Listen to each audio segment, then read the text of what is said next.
기도하고 읽겠습니다. 하나님 아버지 감사합니다. 오늘 새벽도 하나님의 은혜로 저희들을 또 이 집으로 부르시고 하나님께 예배의 단을 이곳에서 쌓고 또 나오지 못한 이들 중에 각 가정에서 하나님께 새벽 예배의 단을 쌓는 이들이 있는 줄 아오니 하나님께서 저희의 중심을 받아 주옵시고 또 참여한 모두들에게 은혜와 복을 주시고 이 세상 광야 같은 세상 나그네 길을 걷는 동안 우리의 심신이 약하지만은 주님 지치지 않고 낭망치 않고 주의 평안 가운데 살며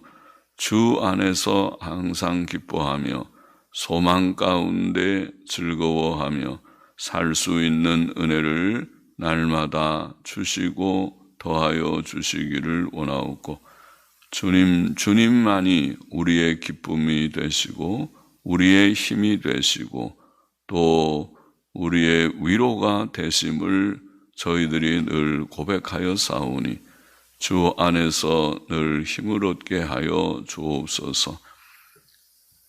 주님 부친의 별세로 장례식을 행하는 또 성도의 심령에 하나님께서 크신 긍휼과 위로를 주시고 주님 그 장례식도 잘 마치게 하여 주시기를 원하옵고 감사하며 주님 부족한 종에게 주의 말씀을 조금 바르게 해석할 힘을 주시기를 원하옵고 감사하며 예수 그리스도의 이름으로 기도하옵나이다.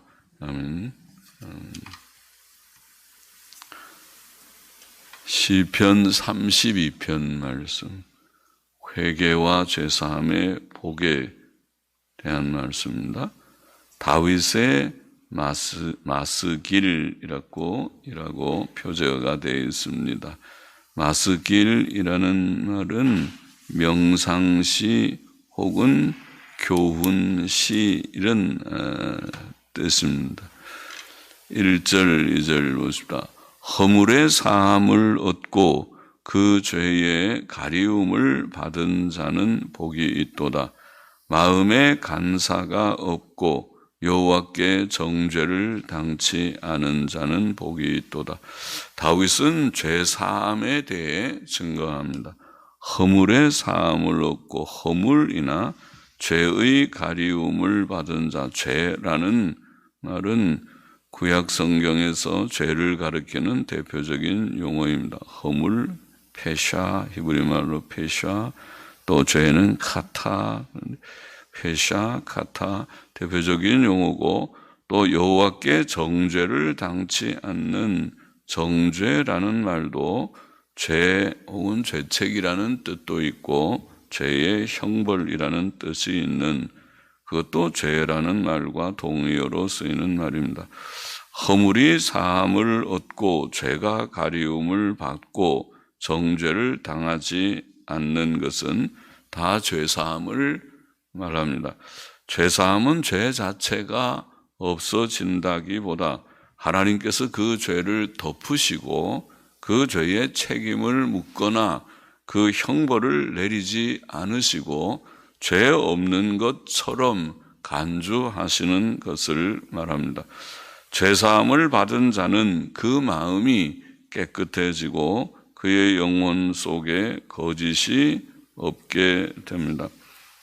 시편 51편 10절에 보면 하나님이여 내 속에 정한 마음을 창조하시고 내 안에 정직한 영을 새롭게 하소서 그런 말씀인데 마음에 정한이 깨끗한 그런 말인데 마음을 깨끗하게 하는 것이 죄 씻음을 받는 일이라고 할 수 있습니다. 죄 씻음 받기 전에는 마음이 거리낌이 많고 더럽고 양심에 거책도 많고 거리낌이 많았었다면 죄사함을 받으면 그것이 제거될 것입니다. 마음의 깨끗함을 얻기 때문입니다. 사도행전 15장 9절로 믿음으로 저희 마음을 깨끗이 한다 이런 표현인데, 죄사함은 예수님 믿을 때 받는데 그때 마음의 깨끗함을 얻습니다. 죄사함은 법적으로만 이루어지는 것이 아니고 실제로도 사람의 심령을 깨끗게 하고 진실하고 정직하게 복원시킵니다. 다시 회복시킵니다. 죄사함은 참으로 복됩니다. 성도는, 다윗은 이런 죄사함 받은 성도가 복이 있다, 복이 있도다, 복이 있도다 2번 반복해서 복이 있다고 말합니다. 죄사함의 복은 사람에게 가장 큰 복입니다. 그것이 곧 구원의 복입니다. 구원은 죄사함의 일입니다. 죄의 결과는 모든 불행, 곧 죽음과 지옥 형벌을 포함해서 땅의 모든 불행이 죄 때문에 오지만은 죄사함의 결과는 하나님의 모든 복, 특히 영광스러운 천국과 영생의 복이라고 하겠습니다. 물론 땅 위의 평강의 복을 포함했어요. 생명의 구속은 너무 귀합니다. 사람의 목숨은 주님의 말씀과 같이 온 세상과도 바꿀 수 없는 가치 있는 것입니다. 그 생명이 천국과 영생에 이르느냐 아니면 영원한 멸망에 처하느냐 하는 것은 중요한 문제입니다. 주께서는 한 비유에서 죄사함의 구원이 사람이 1만 달란트 빚을 탕감받은 것과 같다고 말씀하셨습니다. 1만 달란트의 빚은 우리가 다 평생 갚을 수 없는 그런 큰 빚인데, 죄사함의 복이 바로 그런 큰 복이라는 뜻입니다. 3절 보십시다. 내가 토설치 아니할 때에, 혹은 잠잠했을 때, 토설은 속에 있는 것을 이렇게 토해내듯이 다 고백하는 것을 말하는, 내가 잠잠했을 때 종일 신음함으로 내 뼈가 쇠하였도다.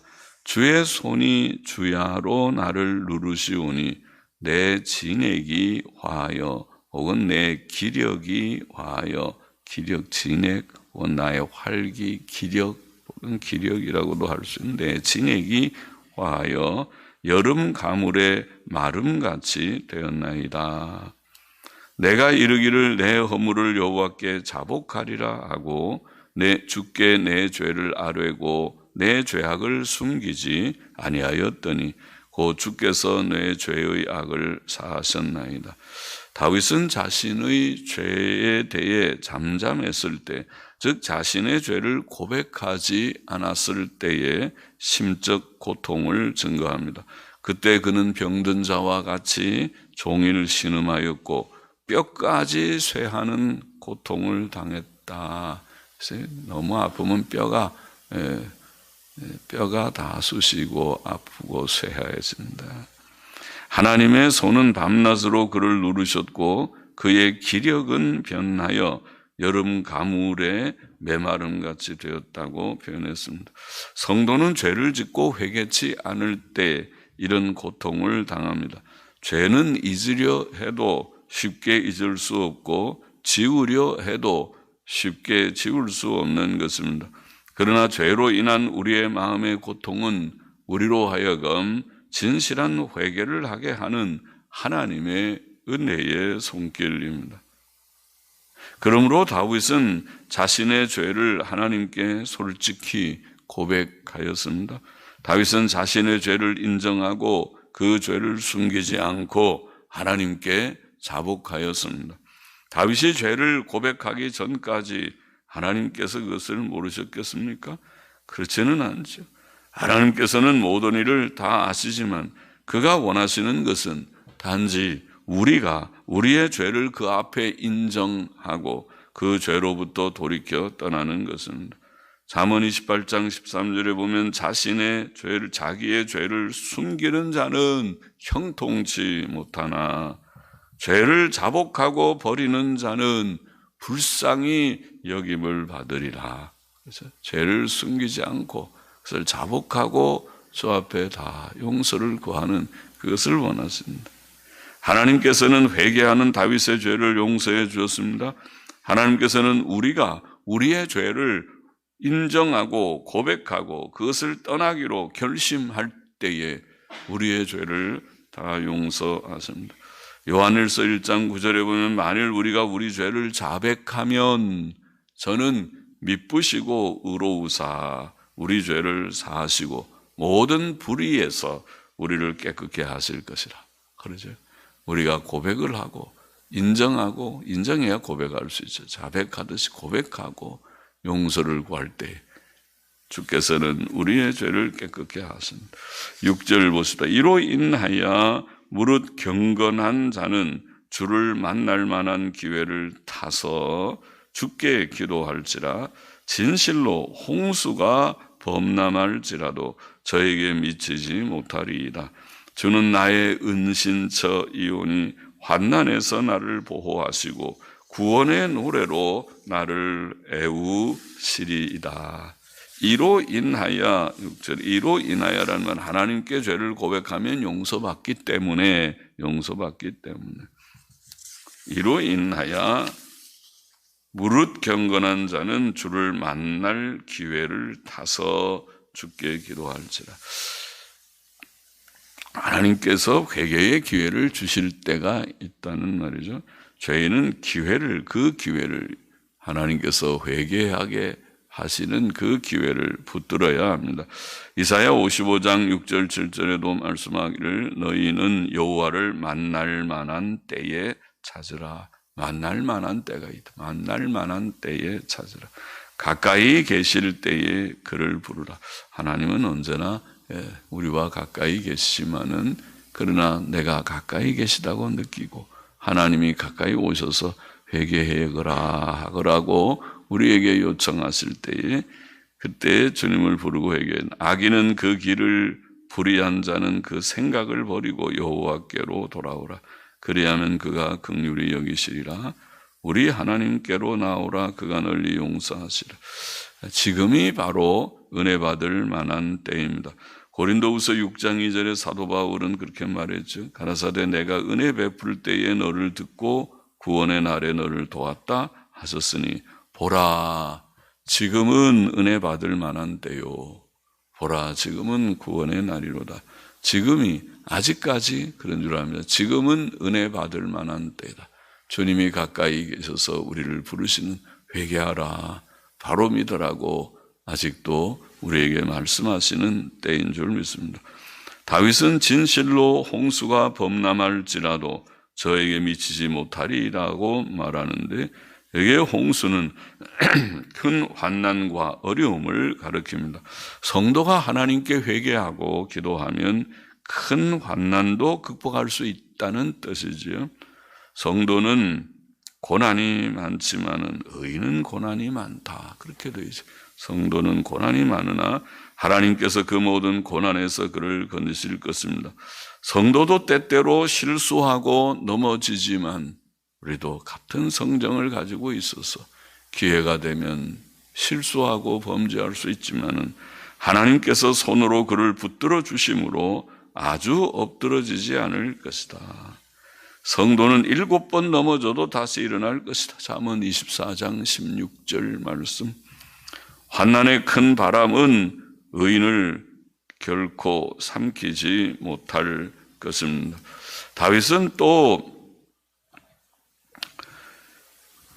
주는 나의 은신처이오니 환난에서 나를 보호하시고 구원의 노래로 나를 애우시리이다. 다시 피할 길을 주신다는 것이죠. 하나님께서는 우리의 은신처가 되신다. 그는 우리의 은신처, 우리의 요새, 우리의 피할 바위, 우리의 방패, 성경의 시편 18편에서 우리가 읽었죠. 그렇게 하나님은 우리를 돌보시고 또 피할 곳이 되었습니다. 그는 우리를 환난에서 보호하시고 그래서 우리가 구원받게 될 때에 하나님 나를 도우셨습니다.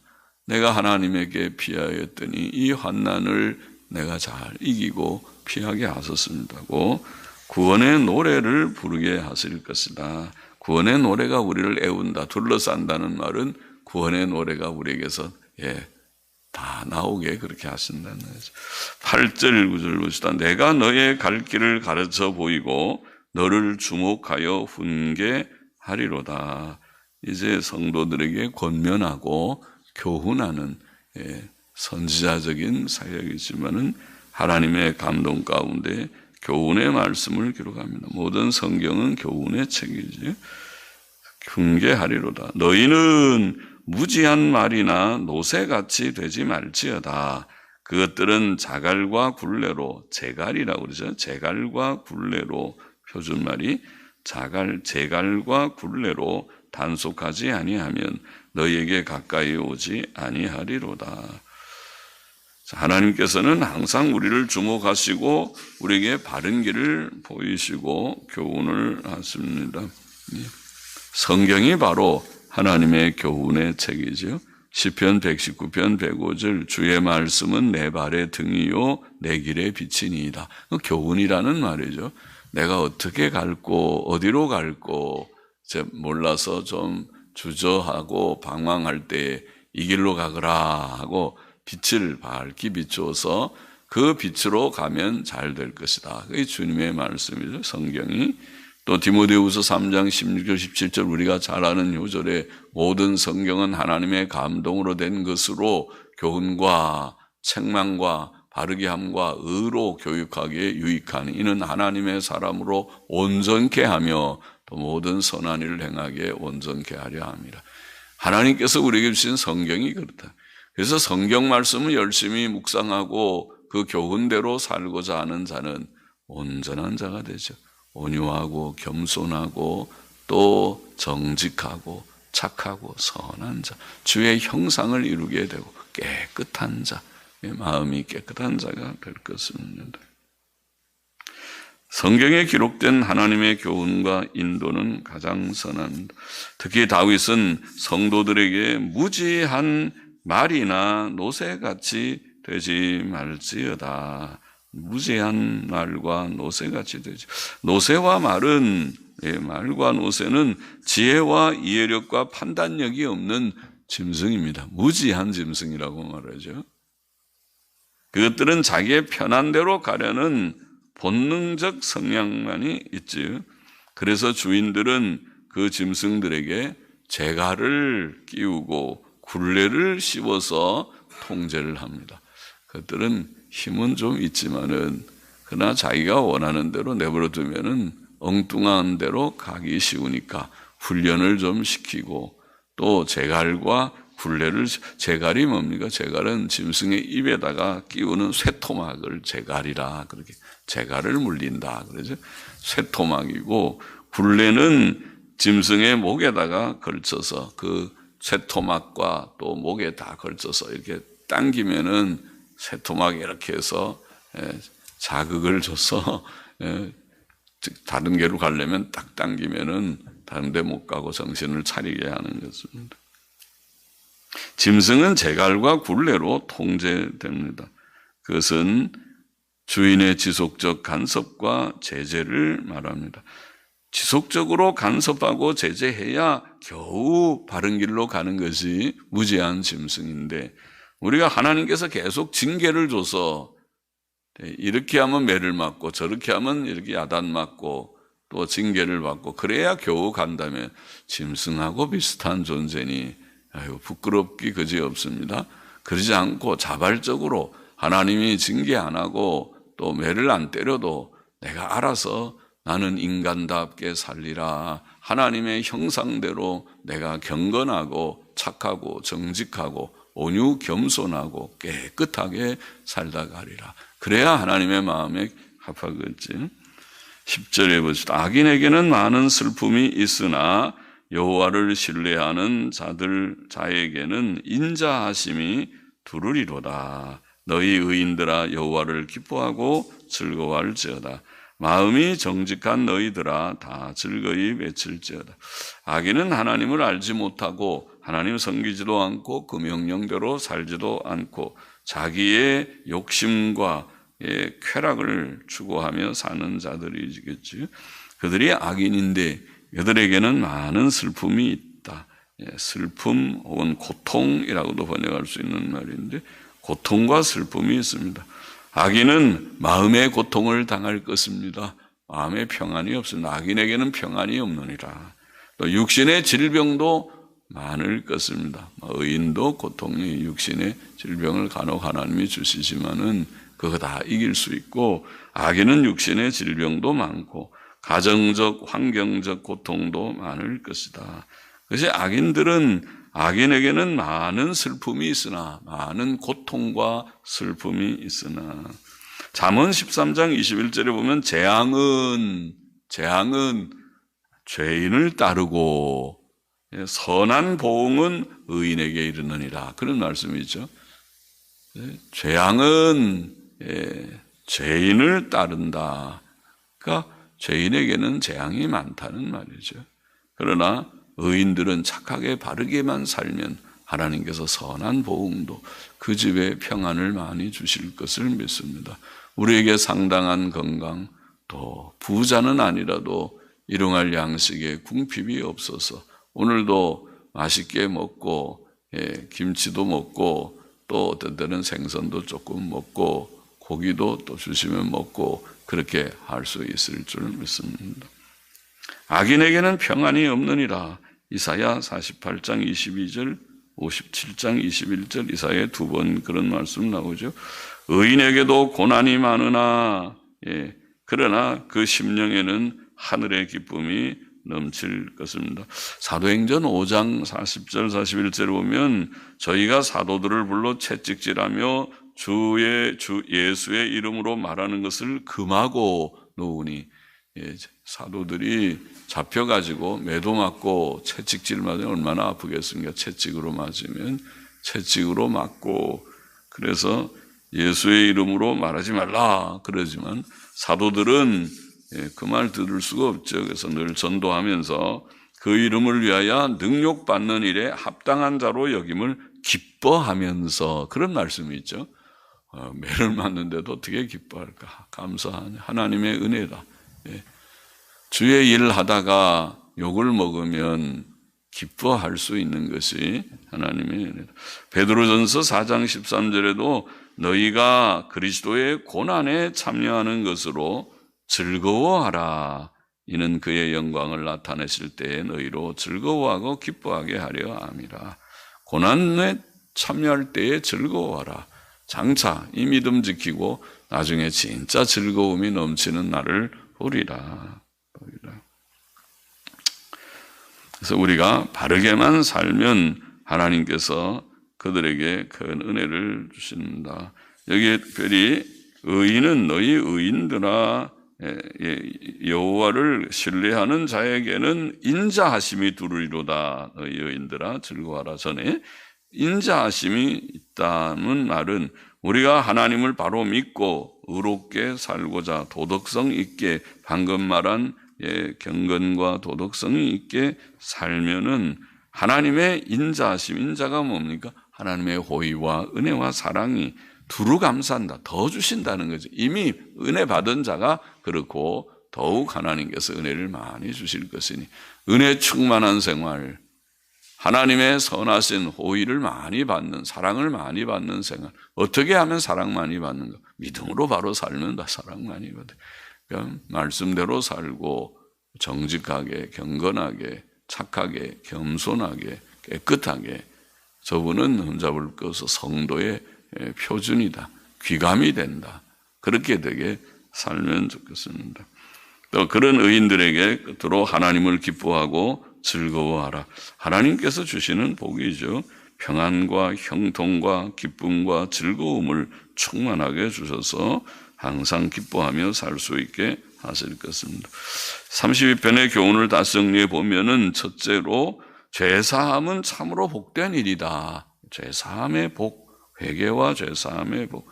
죄는 감추어 둔다고 감추어지지 않습니다. 그것은 마음의 큰 고통이 될 뿐입니다. 회개하는 것이 낫습니다. 죄사함을 받아야 됩니다. 죄사함의 복을 알고 죄를 하나님 앞에 솔직히 다 고백하고 회개하고 용서를 받아서 마음의 평안을 얻어야 할 것입니다. 둘째로 성도는 죄사함을 통해서 홍수 같은 환난과 어려움을 피할 수 있고 극복할 수 있다. 그것이 홍수가 범람할지라도 우리가 아직 홍수 같은 환난은 안 당했습니까? 어떤 이는 당할 수도 있죠. 내가 지금 홍수 같은 환난을 당하는데 그럴 수도 있는데 그렇다 할지라도 하나님께서 그것이 죄 때문에 왔는지는 몰라도 하나님께서 우리를 도우시고 피할 길을 주실 것이니 회개하라. 그것이 죄 때문에 안 왔다 하더라도 하나님만 의지하고 하나님께 피해야 되겠고 내가 그때 생각해서 내가 부족이 많으니 이런 큰 환난을 내게 주셨다. 홍수 같은 환난을 주셨다 하더라도 회개하면 피할 수 있다. 셋째로 하나님께서는 우리에게 갈 길을 밝히 보여주신다. 이게 다윗도 교훈을 줬지. 다윗이 바른 길을 내가 보이리라. 하나님의 말씀이 우리에게 바른 길이다. 우리의 길에 등불과 같고 밝은 빛과 같으다. 성경이 그렇다. 오늘 성경을 통해서 우리가 밝히 갈 길을 보고 특별히 짐승같이 그렇게 제갈과 굴레로 통제해야 말을 듣는 짐승같이 되지 말고 우리가 자발적으로 순종하는 것이 우리 인간다운 것이다. 그러죠? 우리가 그렇게 되겠습니까? 그렇게 가봅시다. 우리는 하나님이 한 매를 좀 몇 번 맞아야 정신을 우리가 차리는 짐승 같은 몇 번 맞아도 되지도 않지요. 어리석은 것은 끝없어서 계속 제갈과 굴레로 통제를 받는 짐승과 같이 되지 말고 우리는 하나님의 지혜를 얻어서 주여 내가 사람인데 내가 짐승입니까? 내가 사람인데 사람이 제갈과 굴레를 가지고 그렇게 순종해서 되겠습니까? 나는 자발적으로 자원적으로 주님 믿고 경건과 도덕성이 있는 인간답게 하나님의 형상답게 살다가 가리이다. 도와주소서. 그리고 넷째로 악인에게는 많은 고통과 슬픔이 있지만은 그러나 성도들에게 하나님 말씀대로 살고 주님 믿고 악을 버리고 말씀대로 사는 자들에게는 기쁨과 즐거움이 넘칠 것이다. 할렐루야. 그런 복이 우리 모두에게 있기를 소망합니다. 기도하십니다. 하나님 아버지, 죄사함의 큰 복을 이미 우리에게 주신 줄 압니다. 더욱 주시고 또 그 은혜 안에서 어떠한 어려움이 우리에게 온다 할지라도 넉넉히 이기게 하여 주시고 또 우리가 가야 할 갈 길을 자원적으로 자발적으로 잘 걸어가는 가운데 하나님이 주시는 큰 기쁨을 누리는 땅의 생이 되게 하여 주시고 남은 생이 되게 하여 주시고 또 영원한 천국 생활이 되게 하실 줄을 믿나이다. 아버지, 성도다운 삶을 사는 우리 모두가 되게 하여 주옵소서. 감사합니다. 또 헌금하는 심령도 받아 주옵소서. 예수 그리스도의 이름으로 기도합니다. 아멘.